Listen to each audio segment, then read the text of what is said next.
Mercredi 30 mars 2011, la Cour constitutionnelle a rendu sa décision proclamant Yahi Boni définitivement élu à la suite du premier tour des élections présidentielles du 13 mars 2011.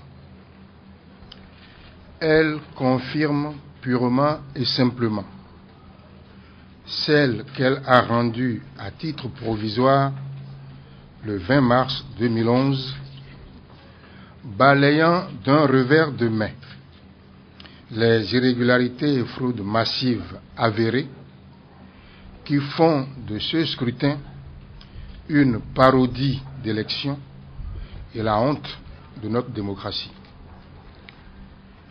C'est la stupeur, la consternation et une sourde révolte qui s'observe généralement dans le peuple, ponctuée par les violences policières gratuites exercées contre des manifestants qui, les mains nues, crient au vol et au braquage, au lieu de la liesse populaire spontanée qui accompagne ordinairement les victoires électorales. L'Union fait la nation et son candidat que j'ai été confirment leur rejet de ces résultats et expriment leur solidarité avec le peuple spolié. Ce peuple n'a pas fait le choix de Yahi Boni. Il y a tout au plus une tentative de le lui imposer. Nous avons gagné cette élection. Le président librement élu par le peuple béninois à la régulière et sans fraude n'est autre que le candidat de l'Union fait la nation, c'est-à-dire votre serviteur. Je confirme donc en tout point ma déclaration du 21 mars 2011 avec la même sérénité que Galilée aux portes du supplice. Cette vérité finira par s'imposer. Mon ambition principale a toujours été de servir une cause, celle de l'instauration et de la consolidation de l'état de droit et de la démocratie dans notre pays, non de briguer un poste.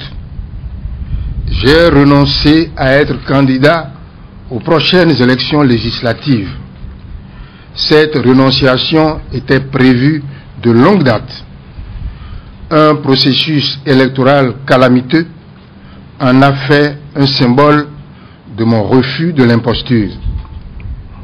La décision de la Cour ouvre une nouvelle étape de la longue lutte du peuple béninois pour la conquête des libertés et de la démocratie.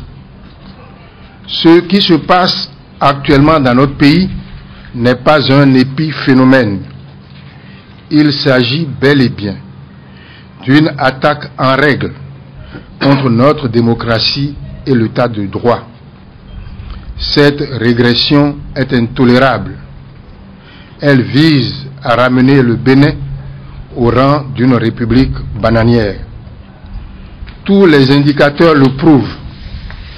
Militarisation systématique, répression aveugle et sauvage, menaces ouvertes, manipulations diverses, propagande digne des régimes totalitaires, au point même où nous ne pouvons plus écouter une radio internationale comme RFI dès lors qu'on y annonce un débat pourtant contradictoire qui concerne notre pays.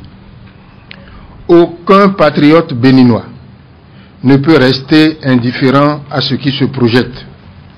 Nous avons un devoir sacré de résistance.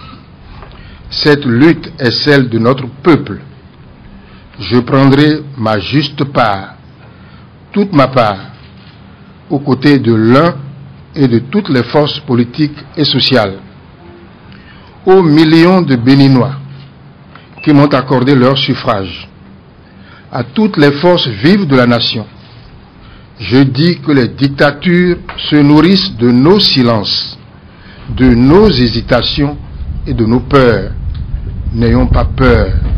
Nous devons résister à la liquidation de nos acquis démocratiques.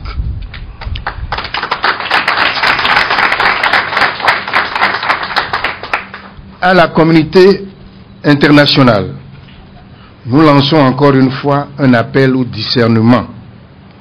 Le peuple béninois a lui aussi droit à des élections conformes aux règles établies. La violation de ces règles et l'injustice qui en découle sont le terreau de la violence et des troubles.